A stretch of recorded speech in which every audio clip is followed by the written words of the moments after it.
बुद्ध, बुद्ध, जल्दी चाहिए, नहीं तो अनर्थ हो जाएगा। अहिंसक को लोग मार रहे हैं। मारो, मारो, मारो, मारो, मारो इसको, मारो, मारो, उंगली मार, अपने आप को छू का चोला पहन भिक्षुक समझता है। मारो जब तक इसकी प्राण नहीं निकल जाती।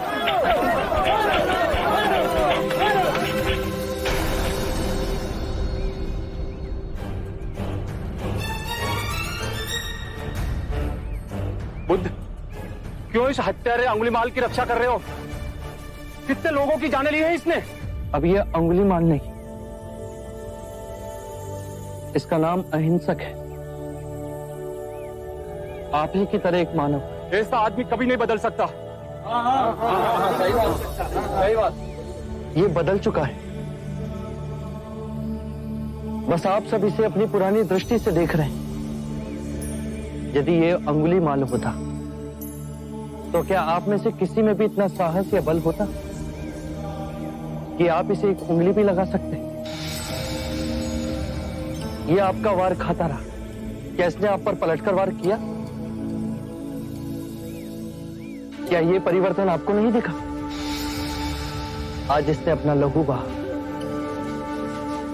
अपने सारे बुरे कृत्यों को धो डाला। आपके प्रत्येक वार को प्रेम से स्वीकार किया, परंतु अपने मन में क्रोध और प्रतिशोध की भावना को नहीं जागने दिया। ये तो बदल गया, अब आप कब बदलोगे? ये परिवर्तन मैंने स्वयं देखा है बुद्ध। आप में से कौन ऐसा है जो दूसरों के दुख में दुखी हो, दूसरों की पीड़ा सहन ना हो तो उसे हर प्रकार की सहायता करे? ये इस भिक्षु ने किया है। पिछले सप्ताह एक व्यापारी अपनी पत्नी को लेकर जा रहा था। उसकी पत्नी प्रसव पीड़ा में व्याकुल थी। मैं भी दौड़ी दौड़ी गई थी। बस पुत्री, थोड़ी देर और, तुम साहस मत छोड़ना। बस थोड़ा सब्र कर।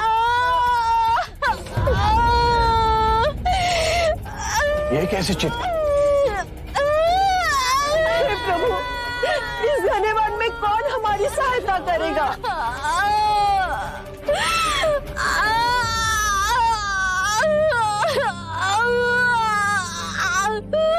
क्या हुआ बहन? इस स्त्री को प्रसव पीड़ा उठी है और इस घने वन में हम कुछ भी नहीं कर पा रहे। कब तक ये कष्ट भोगेगी? कहीं इसके और इसके बच्चे के प्राण न चले जाए। ऐसा नहीं होगा, मैं स्वयं अपने गुरु के पास जाऊंगा, तो अवश्य मार्ग बताएंगे। शीघ्र ही आइए। व्यथित हो अहिंसक मेरे समक्ष आए और मेरे पैरों में गिरकर रोने लगा। शक्य मुनि, एक स्त्री गहन प्रसव पीड़ा में, उन्हें कुछ हो गया तो आप ही कुछ ऐसा मार्ग बताइए जिससे मैं उन दोनों की रक्षा कर सकूं। दौड़ के जाओ और उससे कहो, बहन, जिस दिन से मेरा जन्म हुआ है मैंने जानबूझकर किसी भी प्राणी को कष्ट नहीं पहुंचाया, हानि नहीं पहुंचाई। मेरे सत्कर्म तुम्हारा सुरक्षा कवच बने, आपकी और आपके शिशु की रक्षा करें। ये तो झूठ होगा प्रभु। सत्य तो ये है कि मैंने आज तक बहुत से प्राणियों को कष्ट पहुंचाया है। अगर मैंने ऐसा कहा तो वो माता और शिशु तुरंत ही प्राण त्याग देंगे। तो तुरंत जाओ और स्त्री से कहो कि जिस दिन से मेरा धर्म में पुनर्जन्म हुआ है उस दिन से मैंने किसी भी प्राणी को कष्ट नहीं पहुंचाया, हानि नहीं पहुंचाई। मेरे सत्कर्म आपका सुरक्षा कवच बने और आपके शिशु की रक्षा करें। मेरे निम्न सत्कर्म उन्हें बचा लेंगे? अवश्य। ये तुम्हारी अपनी कमाई है, या तो इसे तुम स्वयं के लिए बचा के रखो या किसी पराये के लिए त्याग कर दो। अपने कमाए सत्कर्म को किसी पराये पर न्योछावर करने के लिए अहिंसक ने एक क्षण नहीं सोचा।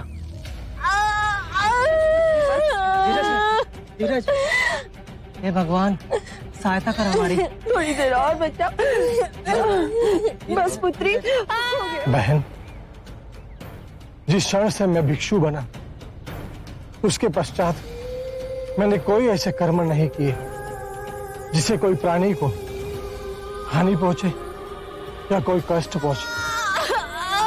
मेरे सत्य कर्म आपके लिए सुरक्षा कवच बने, आप दोनों की रक्षा करें।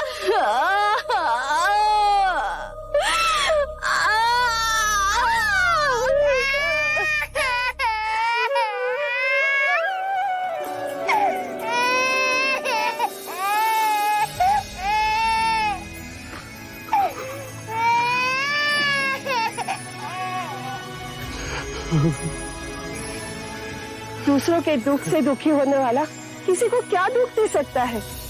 यदि ये मन का सच्चा न होता तो वो स्त्री कब के अपने प्राण त्याग चुकी होती। इन्हें मत रोकिए बुद्ध, मारने दीजिए। तब तक मारने दीजिए जब तक कि इनके मन का क्रोध शांत ना हो जाए। कर्म और गुणों के भंडार हो तुम। आज तुमने अपने नाम अहिंसक को पूर्ण रूप से जिया है। बुद्ध सत्य कह रहे हैं। अहिंसक बदल चुका है। हम सब गलत थे, हमें क्षमा कर दीजिए।